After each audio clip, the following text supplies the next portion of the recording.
Hi, everyone. I apologize for the noise in the background. I am doing dishes, so bear with me for just a minute. This is the first video in a series of hopefully many to come, where I interview streamers or other YouTubers or just gamers to interact with them, help you get to know your favorite streamers or YouTubers better, and also as a chance for me to sort of branch out and I guess talk about work less, just in general, because that's kind of what we all do is we tend to hang out and talk with our coworkers the most. And so our day-to-day interactions are more about work, and I'm trying to do that less.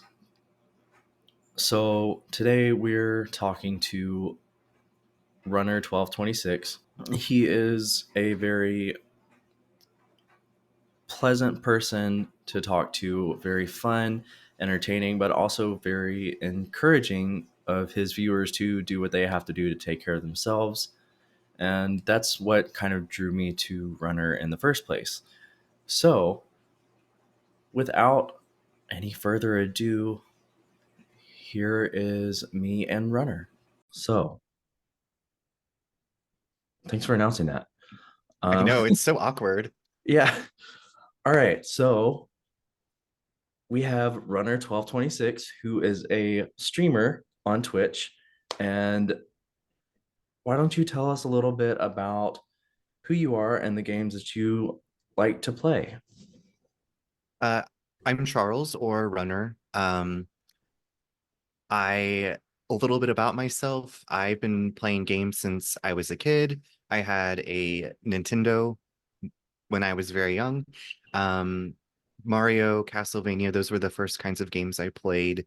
And we had a very small selection of games, so it was, playing the same thing over and over, trying to get past these very difficult to me levels. Yeah, Um, And now I'm at a point in my life where I have a backlog of games that I'm trying to get through. But I humble tend to brag. play. Yeah, well, I usually buy them when they're on sale or like the Humble Bundles where you can get like Mhm. a whole bunch of games for like $20 and then, they sit there and um but I like to play a lot of games. I feel like a lot of other streamer friends I've met don't play usually, but like if a game has a really good storyline, um I tend to gravitate more toward like mystery, open world adventure, horror, survival horror. And then I do still love the like a cozy game to break up the, either mystery or puzzling or horrific things happening.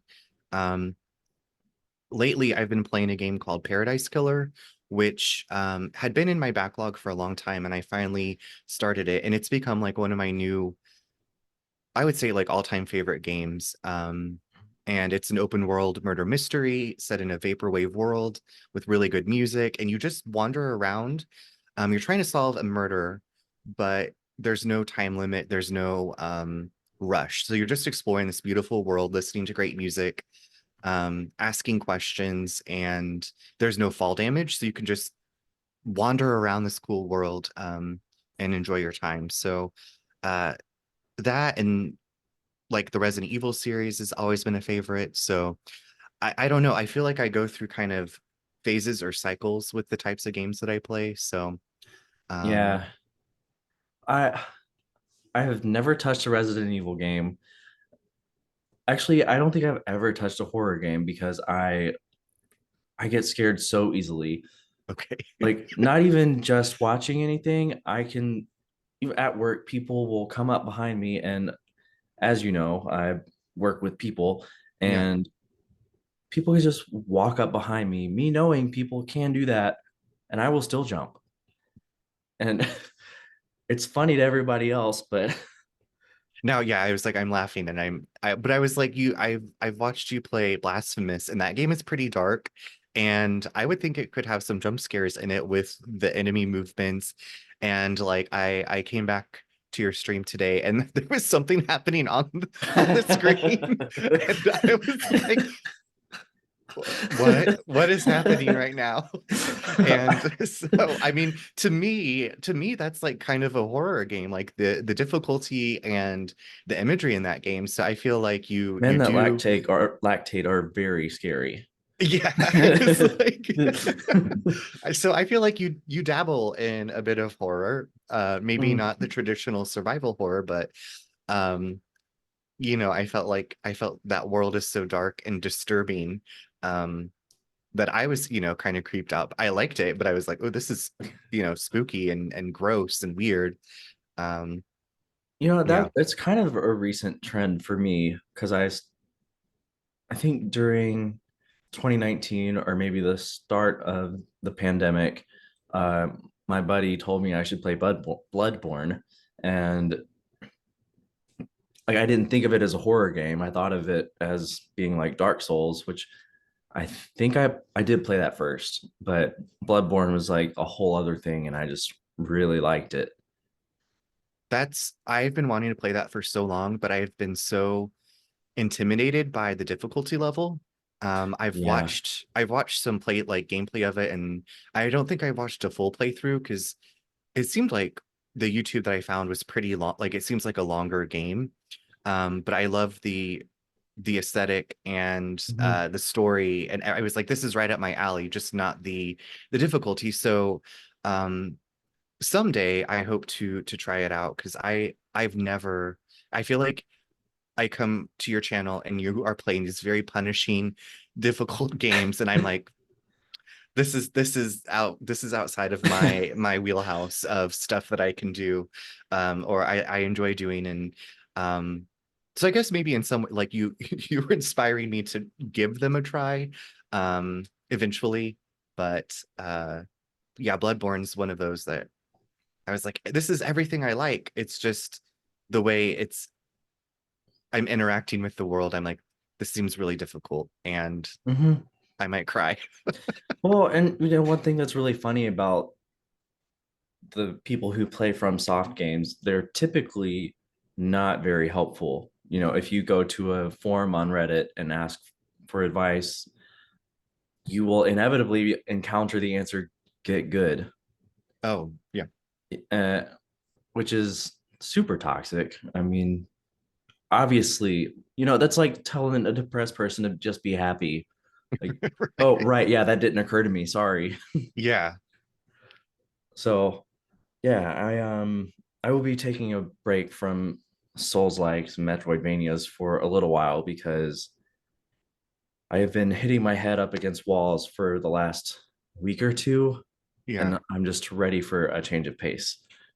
Do you know what you're going to change your pace to, or is there something you're looking forward to trying out? I'm actually going to play Undertale next. Oh, that's another that's been on my to playlist eventually. Yeah, this So YouTuber that I really like is currently playing it, and most YouTube videos that I watch, I just have them on in the background for mhm. emotional support noise. It's not really like I'm watching them. Yeah. So I don't really know anything about the game still, other than, do you know who the game theorist is? Ellie. I um the game tourist, like to The like a game to theorist, the game like the theory. YouTube channel. I am pretty sure that I do. I follow. I'm subscribed to quite a few. I haven't been on YouTube as much as I used to be. I feel like because I've been on Twitch more. Yeah. Um, but I'm pretty sure I know who they are. So I'm gonna write it down though because, and then I'll probably message you after the podcast and be like, yes, I do know who that is. Yeah. Well,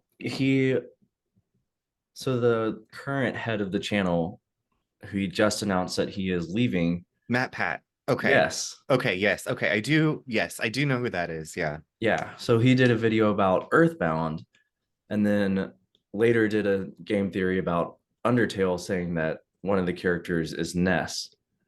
And, Oh. Okay. of course, it's just a game theory, Yeah. but that's when I was like, maybe I should check this game out. Yeah. I mean, I've only ever heard really good things about it. So Mhm. um I I'm always like, I will usually try a game. I feel like I'm more easily like talked into trying games if I haven't heard anything about them. Um oh, it looks like I just saw that at the top that it's like remaining time. Yeah, I was like, what are I forgot that there's time limits on Zooms unless you like I think during the pandemic they turned off the time limit because everybody was meeting on Zoom and then they're like now you have to pay for like Zoom premium or something to have an unlimited time. as if they don't have enough money already. No, they never do. No one ever does. It's you can Yeah. never have too much money, especially if you're a big company. You can never have too much money. Yeah. Okay. So, Um, okay, let's do a question and I guess we'll kind of like merge these or yeah, I something. was gonna say you should be able to smush the videos together in some editing software. So, Yeah. Okay, so what what got you into gaming? Like what was something that you're like, this is something that I want to do? you know, honestly, I think it was just because we had a Nintendo. Mhm. Like I can't remember.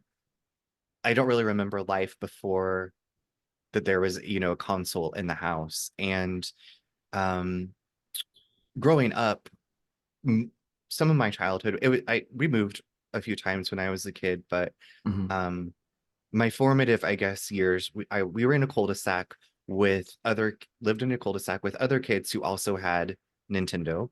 And Yeah. so it was kind of a thing that we would usually we'd be out riding our bikes or one of our neighbors had a tree house in their backyard. So we did a lot of outdoor stuff. But we also always really liked to get together at someone's house and play Mhm. games. Um, and so it was just, I think it was more of like uh, the social aspect of it. And also it's like a challenge, or like a puzzle to solve was, trying to Yeah. get through these games. Um, and I guess I had older neighbors who were more skilled at the game. So if I couldn't get past something, I could Mhm. ask them to help me get through it. And so it was just, I guess, never really not a part of my life. Yeah. Because we had a Nintendo, and then a few years into there, we adopted a Sega Genesis. I think a coworker of his friend was or his coworker was getting a Super Nintendo for his kids. So we got the Sega Genesis and Right. so we had that, and then Wait, we hold did. on. You got a Genesis because somebody was getting a Super Nintendo? I think so. I don't know for sure. I know they were getting rid of their Sega, and I don't know why they would have. Maybe they're getting a Sega. I have no idea. This was the early '90s, but it was Yeah. Well, yeah. I feel like I could be remembering this wrong because I'm horrible with timelines. Didn't the Genesis came out around Y2K, right? You know when the world was going to end? No. The Genesis came out, I want to say it was like 93 or 94. What? It's that old? Yeah, the Sega Genesis, yeah. Because we had it before we moved to Chicago, and we I'm moved to thinking Chicago. Dreamcast. That's Oh what I yeah, was thinking of. yeah. The Dreamcast, yes. Yeah, I was like, no, no, no, no, no, no. It's really old. The Genesis was old. Yeah, the Dreamcast, yeah, yeah, yeah. That was yeah, right around Y2K. And I wanted a Dreamcast so badly because the next Resident Evil game was coming out on it, Code Veronica, but never had a Dreamcast. But um, so we had a Genesis, and then we did some like light PC gaming, like we had Doom, Mhm. and I'm trying to remember what else. Like we were never really a PC gaming family. And then when we moved back, anyway, and I like equate like where I was living at the time with what systems we had, but then eventually the Nintendo 64 came out. We never got a PlayStation. I had a couple of friends from school who had Nintendo 64s, and so I mowed. lawns and Mhm. did that for saved up my money for the longest time to buy a Nintendo 64. Wow. Um, and so it was just always like we had some kind of gaming system, and that was, a pastime my brother and I enjoyed, or friends of mine and I enjoyed, because I had friends who had PlayStation, so I'd get to see, um, the Final Fantasy games or Mhm. Resident Evil, until they brought one to the N64. So I guess I guess just the convenience of having a system and enjoying the stories of games is really what got me into gaming and what kept me in gaming. Because it always seemed like there were new stories to hear or read or learn about. Um, Also, the really difficult Disney movie tie-in games like Aladdin and Lion King. There was a Lion chick. King was hard. Yes, yeah, yes, yeah. That is. I can't remember if I told you, but I was talking about like when I first remember really raging at a video game was The Lion King, Yeah. on Sega. So it, yeah, and so I mean, we kept going. It was like sure, and then when the N64 came out, and I played Ocarina of Time, and I was like, okay, this is it for me. Like this is what I wanna play games for the rest of my life. So I man, Ocarina of Time, I loved that game. To this day, I do. But if I could pinpoint having anxiety at any one point in my life, it was that game. really, Because of, like when the hands would drop down, like in the forest temple, or yeah. it freaked me out. Yeah, no, that's very fair. We had a really, really well-written guide that was not an official guide. Um, Mhm. and it was so helpful. I guess knowing the games that you've played, you're probably not a guide user, but for a lot of games I've used guides. It just made it more enjoyable for me. I think it checks, like I'm very much a give me explicit instructions and I will follow them to a T, like a recipe, like it. And so a lot of times I found enjoyment in the games I've played with like my brother reading the guide to me while I've like steered. Mhm. Um, I mean, I do play games without guides, but I could see that with the Wall Master that did give me like I can see the shadow, I can hear it when is it going to drop down. I don't want it to catch me because I made so much progress in here. Yeah. Um, yeah, and then Majora's Mask with its day system and the time and everything, that was Yeah. heart racing for me. Uh, I had to use guides for the longest time. Like Final Fantasy X, I remember my mom went on a trip somewhere when I was a kid, which was so weird because like we never went anywhere as children. Um, and she brought me back a Final Fantasy X guidebook. Oh, nice. Yeah. And that was when I was in fifth grade. And I just like loved it because I could not get enough of that game. And beating it was just like daunting. Man, maybe I really have always liked hard games. I'm still stuck in Final Fantasy X. I think I've told you. I'm at the Unalesca battle, so That's a uh hard fight. yeah, and I'm using a guide too, and still having a hard time. I mean, So, hey, I had to look up things for Blasphemous 2 today just because oh yeah, I can't just, when it's a boss fight, yes, I can keep trying because I know I'm going to figure it out. yeah. If it's like figuring out subtle hints at a quest, after like 30 minutes, I'm like, okay, give me the answer. Like, this is not fun for me anymore. Yeah, and I completely feel you on that because I'm like, again, when I was a kid and we had two games, like to play, like one of us could take turns hacking away at trying to figure something out. But now, like as an adult, I'm like, I don't want to beat my head against the wall trying to figure this out, like if someone has figured it out and I haven't figured it out after a certain amount of time, yeah, definitely. Yeah. Well, your background, you also grew up playing what is now considered retro games. Uh, and then you Yeah. said Castlevania was one, and then Resident Evil. but I've also seen you play some cozy games too. Like I in my head it's little goody two shoes. Yeah. Yeah, that is one of the games I've been playing, and it is somewhat cozy. It's also pretty disturbing horror. Um but just pretty much all cozy stuff that I've played. I've played Stardew Valley. I've played most recently I've been getting into Sunhaven, which is kind of like a Stardew Valley or a farming sim mixed with Dungeons and Dragons, like fantasy world type stuff. Oh, So neat. Okay. um yeah, and I really enjoy playing those games on Sunday evenings because it's kind of like if you're a person that works in a Monday through Friday job, um a lot of I don't know if it's I don't think there's been any research, but something I've heard thrown around is called the Sunday scaries. It's that like feeling of, what is Monday going to bring? Like, what did I not finish on Friday? Um, I always thought that was talking about hangovers.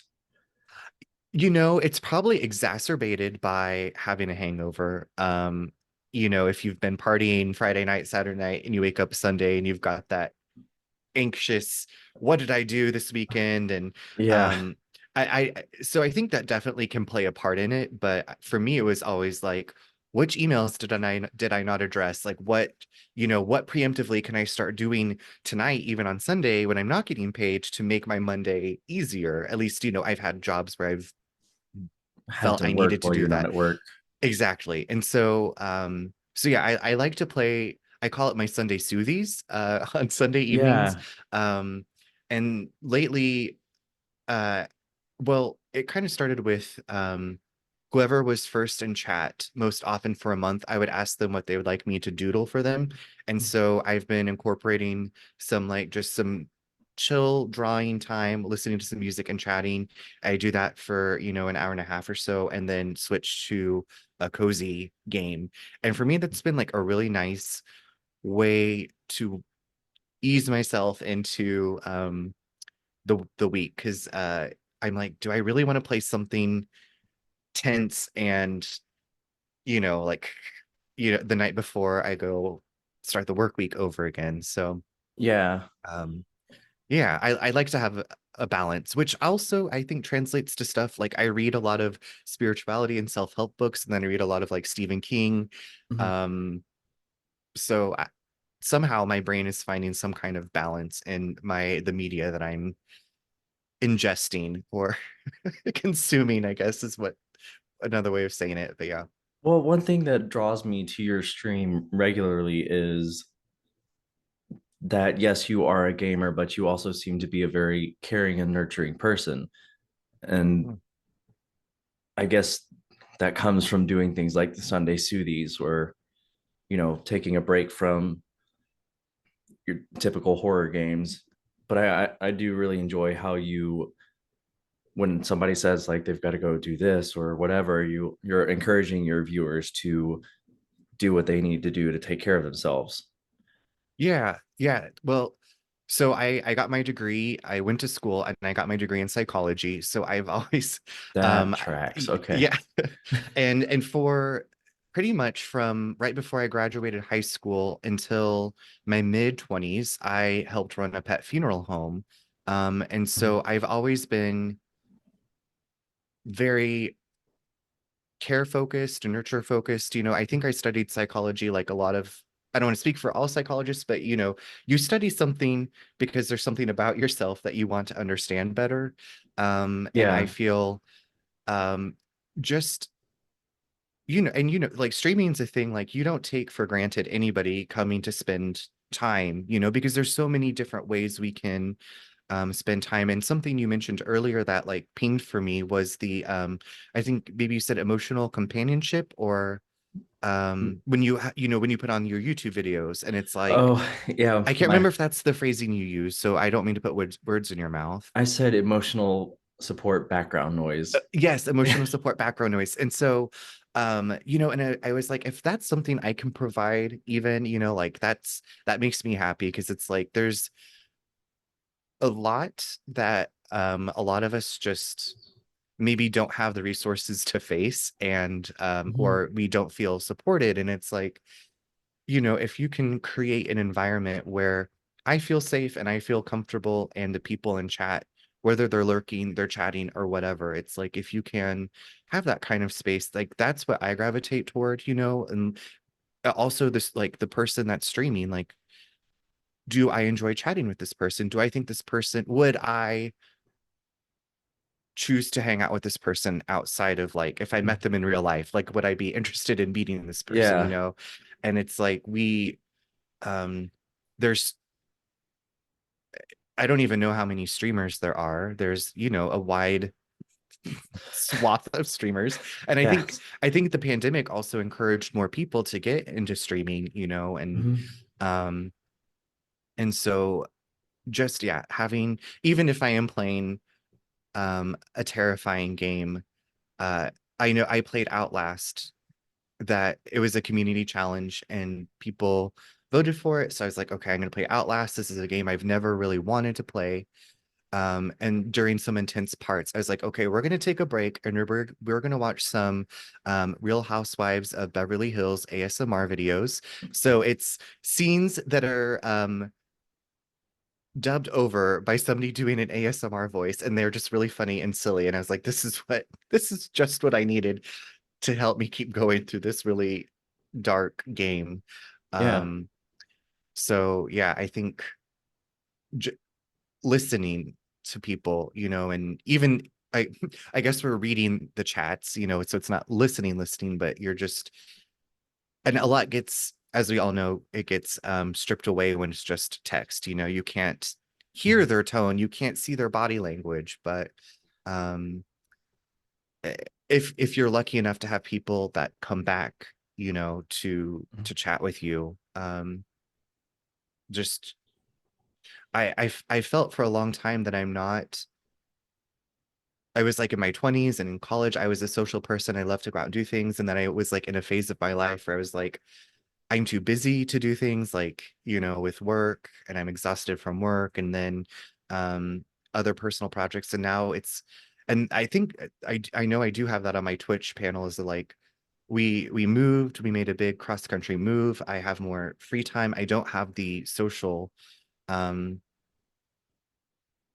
the social life that I had in Seattle. And so it's kind of like Twitch has kind of become my social outlet. And it's Mhm. been wildly um a great experience. There's been some like bumps in the road, but I think meeting other streamers like you and other people, it's like this is this is everything that I loved about like being in a cul-de-sac as a kid with other neighborhood kids playing games together. Yeah. It was kind of like that experience evolved in a way, if that makes sense. Yeah. Well, I think it's interesting.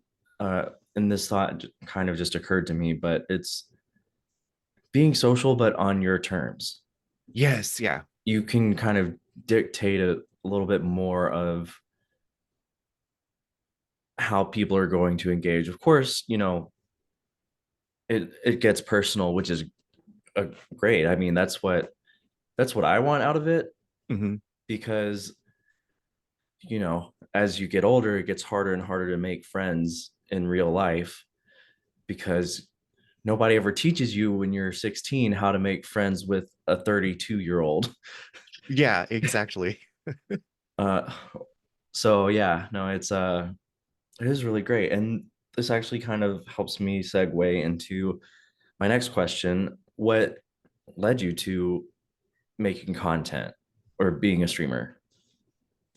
So I'm really close with my brother. He's kind of like my best friend, and we lived a couple of hours apart, and then we lived like 15 hours apart. And Oh, wow. so on the weekends we would use our PlayStations and do share play, and we would call each other like on Messenger or something and talk, and like one of us would do share play and share the screen. So it's kind Hmm. of like emulating what we used to do as kids, like where one of us would play a game and we would just chat, and it was like a hangout.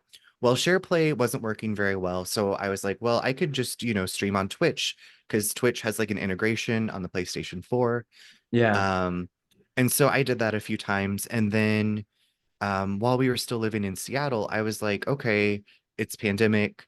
Um, we had our quarantine, like our small, group of friends that we would get together, but it was still like I'm, kind of missing out, or I feel like I'm missing some stuff. So, um, I just kind of would dabble here and there in streaming. It was mostly, like I said, to chat with my brother and like another friend who Mhm. I knew would get on Twitch. And then after we moved here and I joined a trivia team. We played at a brewery. That brewery got bought out, so the trivia got shut down. Um, Oh, that's a bummer. yeah, it was a bummer. Like I love random trivia. It was like there'd be Mhm. food trucks. I could have a couple of beers, have some good food, hang out with Yeah. people. So that ended, and then randomly one day my husband was like, "You should just stream," and I was like, "Okay, like I will try that again." And um, but it was I a stage fright feeling. Mhm. Well, like setting stuff up for streaming is daunting. There's not Mhm. there are resources, but it's not like you can, at least that I haven't found. There's not like a guidebook like here's how to set up your Twitch stream for the first time with what you have. Yeah. Um and so it it, it was like a new creative project that I hadn't really thought about before. And I started doing it, and I was like, okay, maybe if I'm a little bit more consistent. Um and then I eventually created, streamer specific social media, which took me a long time because I was like, and for me, it's been more freeing to think of like, because I was talking with another friend today about like Discords and stuff, and I was like, I don't have a Discord server because Discord to me is so overwhelming, like it's overstimulating to me. It is really Um, overwhelming. yeah, and I'm in friends Discords and I think it's great, but it was like that's just not where I'm at in my I don't know if I'm gonna get there someday, but Mhm. um it's just become kind of like I have, my life here and the friends that I have here, and then it's like then I have this whole other kind of cool, fun new world of people that I'm meeting Mhm. and it's like when you stream, you don't know who's gonna come by and you always get that like for me, it's like a spark of happiness when I see like a familiar name pop up into the chat and you can be like, Mhm. what have you been up to lately? Or how's your day going? Um, and even if they're just like, I gotta do this and I'm gonna be lurking, it's like, okay, that's great. It's like um you're still just hanging out and I think like speaking out loud, the thoughts that I've always thought while I'm playing games is like kind of like a creative, I guess, expression for me. Um, Mhm. and so yeah, I think if probably if Nate, my husband, hadn't been like, you should start, I don't know if I would have started streaming more. Now my brother lives only like 45 minutes away, so we can hang out more, but um That's nice. it is, and I maybe you have too, but I was like, I have watched other streamers that um have been going for a long time. I was listening to a podcast. There's a streamer, his name is Half Moon Joe, and he has been creating content for 17 years, I want to Oh say. wow. And so in his latest podcast, he was like, I finally had like a successful year business wise, what he considered successful. So um and so it's like there's so many ways you can talk yourself out of doing things, like there's already so many streamers, there's already this, but it's just like Yeah. you're still going to find your people or people that want to, be around you. It might not your journey's not going to look like everybody else's journey in streaming, and that's okay. Mhm. And it's but like I think every kind of creative endeavor, you can really be your own worst enemy and critic, and it can be really easy to get stuck in like numbers traps of like this many viewers on this day and this, and Mhm. and so that's something I've been trying to be curious about and cognizant about, and also if this is coming up for me, like I don't want to just try to bypass it or Yeah. I mean that has been sort of a frustrating thing for me because, like reaching affiliate seems like such a big hurdle with average viewers. Oh yeah. Yeah. Like, and viewership isn't consistent. Well, for me, because I am not consistent with the way that I set my schedule up. And like you have your nighttime people who tend to be the ones who are watching you. I think most people do, unless they're in another country. Then, like these last few days, though, I've been streaming in the morning, and it's like you see one viewer and you're like, "Hey, friend, Yes. thanks for being here." But so was starting out, did were you nervous, or did it not feel natural to you at all? Both. Yeah. It Mhm. did not feel natural, and I was very nervous because I was like, how are people judging me? Like my mind is like, what are people, if people do come in, like what are they thinking about? And um so one of the things that I did and I still do is I watch parts of my VODs just to Mhm. see, not, I don't know, I guess to give myself positive, feedback, and maybe like, oh, maybe next time I want to try this. And, not saying like, oh, I did this terribly, because I'm like, we're doing things on the go. Like it's improv in a lot of ways, Yeah. and so yes, it did feel very unnatural. And I still feel pre-stream jitters. Like whenever I stream, I run this like scan on my laptop, and I, make sure that Wi-Fi on my, like I do these weird little superstitious things. Mhm. Um and I think, and I also did not have my laptop hooked up to an Ethernet cable, so Yeah, my like stream would real drop. laggy. Yeah, my stream Yeah. would disappear, or just really laggy. And so it was like, okay, so here's some things that I want to try to improve on. And thankfully was able to improve on without spending. Um, I think the only thing that I've purchased since starting streaming more consistently was a 100-foot Ethernet cable. Um, we had Wow. to, so the router is in our living room, Mhm. and we drilled a hole and so we have the Ethernet cable running stapled to the ceiling of our basement, running through the house, and comes up in this little tiny corner that I stream in to hook into my laptop. So I think that cable, I can't, it was, I think, less than $50. So, but Okay. it's, but I also work from home, Right. and I do my work online. So it's kind of like, you know, I'm not like a full-time content creator. I'm not a full-time, like Twitch is not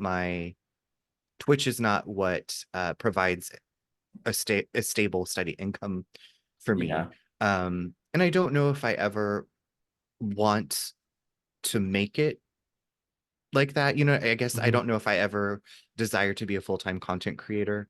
Um, so, I'm like, maybe, I, I mean, I've done so many different kinds of jobs that I wouldn't say this, I would never do that, but I'm also Mhm. just like, I don't know if that's what I want to do eventually. But it's made streams more, I feel like I feel less stressed about something dropping. And it's still Yeah. going to happen. I think, I don't know, like technical stuff is always going to happen, and we're always going to want it to not happen. And I feel like kind of making peace with that and accepting that, for me, at least for me, that's been my experience, is like, this literally was just working yesterday. I haven't changed anything. Why is this not working Yeah. today? Um, but uh did that answer your question? I'm sorry. I feel like I've been rambling this whole time. I That's the whole point of this. So yeah, I was like, you And you hear me ramble if you come by a stream. So yeah. plus, it's like my brain doesn't work in a straight line anyways. Yeah. It's this really fun thing that I do where you'll say something and that'll make me think of this other thing, and I'll be like, "Oh yeah, I should ask about that." And maybe we've covered what my question was. Don't even remember. Oh yeah, I do. Yeah, I do. The initial like streamer jitters. Yeah, yeah. I guess do you have those? Do you feel like that? Do you have anything you do to Am I supposed to ask you questions?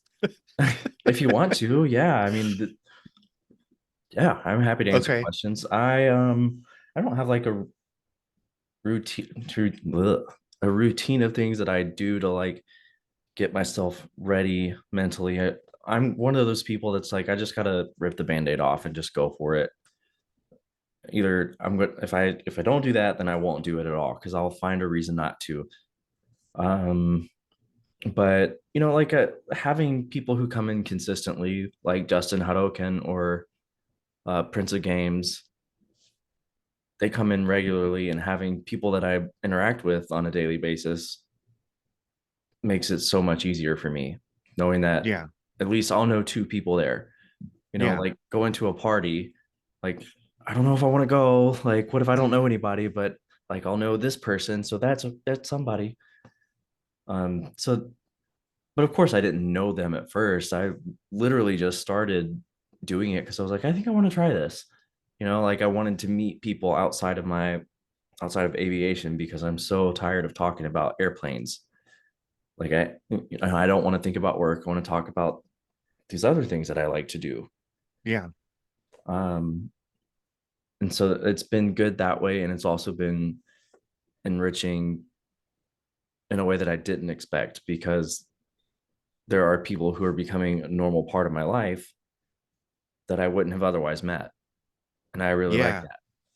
Yes. Yeah, that really resonates with me because it's like I don't know how else I would have met the people that I'm like, you know, we don't talk every day, but like every once in a while, maybe we'll send each other a message on Discord, or I go to their streams when I can, Mhm. or they come, and it's just like, um, yeah, I think that's been my biggest surprise. I think I've always been very hesitant, cautious with online interactions because it's like, I grew up closeted in Kansas, so it was kind of Oh always yeah. like, you just expect people to be assholes or, online. And I mean, yes, people still can be, but I think um so far for the most part in my experience, it's like there's so many streamers you can engage with. Why are you going to spend your time being a dick to a person because of something you don't like? Why would you waste your energy like that? And there are people that do that, but Hmm. for the most part, I've just been so happy that I'm like, I've met people from different parts of the world, from, different, everything is so different about all of us. Hmm. But it's like we still come together because, we respect each other and we enjoy games. Hmm. And some of the streams I go to, they're not even playing games. I have a friend who plays violin and plays songs by ear, like takes requests, like plays Oh, pop that's so music. cool. Yeah, and it's like there's this whole world that I didn't really know existed. And so I feel, like I said earlier, a lot of my time from YouTube has been more going to Twitch streams and like Hmm. um one of the things that I've really enjoyed is spending time with somebody, and if they raid to somebody that I haven't met before and like lurking for a bit, if I can engage and like talk to the person and just it's like it's almost like a world tour of of like different people and personalities and Yeah. different kinds of Twitch chats. And it's like there's yeah, I don't know if you saw, but today they announced TwitchCon for 2024. Okay. Um I didn't see that it's yet. Yeah, it's going to be September 20th through the 22nd in San Diego. Okay. Um so I really wanted to go this year, but I'm not able to go because we're going to be on vacation. So I'm hoping to 2025, I'm going to be like, no vacations because I know it's going to happen right at TwitchCon. So Yeah. yeah, but do you have any interest in going to a TwitchCon? I have never even thought of it before. Yeah, Like that's fair. I like 100% just like I'm going to do this, and then boom, I just like have implanted myself here, and I'm like learning this whole new thing. I probably will feel like I'm learning about the Twitch world for a long time. Yeah. And when did you start streaming again? I want to say October, Okay. Wow. like middle of October. That sounds about right. I mean, this last part of 2023 kind of blurred together, but I was like, I remember seeing you pop up for like the first time and ended Discord and everything. And it's like, oh yeah, I want to, you know, check this person out.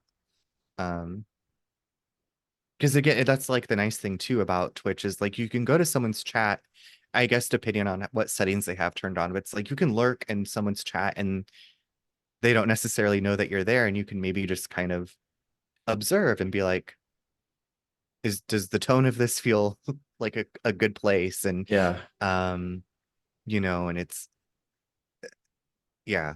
I don't know where I was going with that, but that sounds kind of creepy that you're like watching this person, but also at the same time, it's like, does this person seem like a safe person for me to engage with?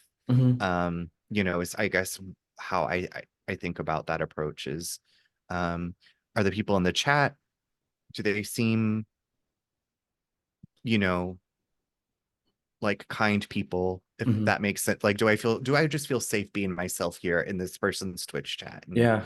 Well, yeah, um because we grew up in the times when you should always be safe online, but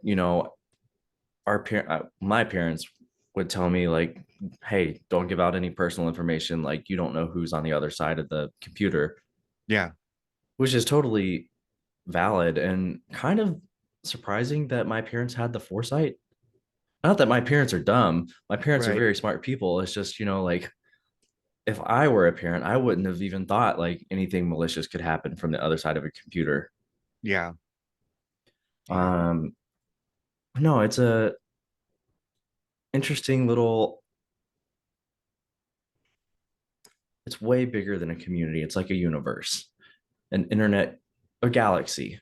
Yeah.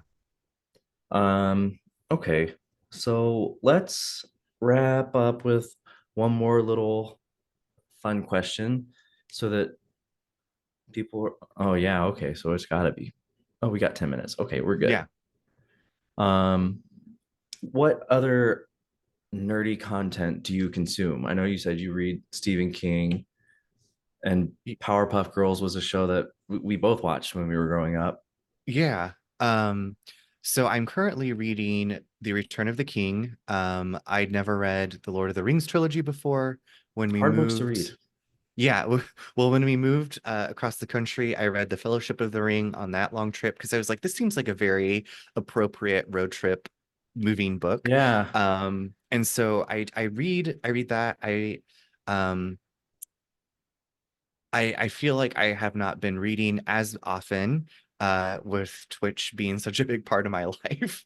Yeah. Um so I do that. Nate and I usually watch House Hunters while we're having dinner. It's light entertaining content because it's like, Mhm. oh, you get to see what houses, in different parts of the country. We've only watched the US House Hunters. Um but I was like, I I don't read too many comic books, but I did read all of the Buffy the Vampire Slayers, my big jam, Yeah. my favorite TV show. So I've read all I the Buffy got one of comics. your stream the other day, maybe like a week or two ago, bringing in the new year, was the Buffy calendar. Yeah, yeah, yeah. One of my really good friends sent me the calendar for my birthday. Um, and so I was like, I love doing an impromptu show and tell on Twitch because it's like, Mhm. I don't know, like I enjoy watching people talk about the things that they love and like um getting to see things that they collect. So reading is something I'm very big into. I wish that I spent more time doing that. Gaming. In Seattle, we did play a lot more board games because we Oh had, yeah. some friends to play board games with. So I would like to get back into playing board games. I did finally get to play Dungeons and Dragons. That's Um, so fun. with a group of friends. A work colleague of mine and his wife and a couple of their friends had a group, and they graciously let me join in to their campaign. And so I had such a good time with them. We would order pizza, you know, each we would each like bring a bottle of wine and like we would try wines and eat pizza and play Dungeons and Dragons for a few hours. And um so those I guess are some of my, I'm trying to think of what other, yeah, I feel like I'm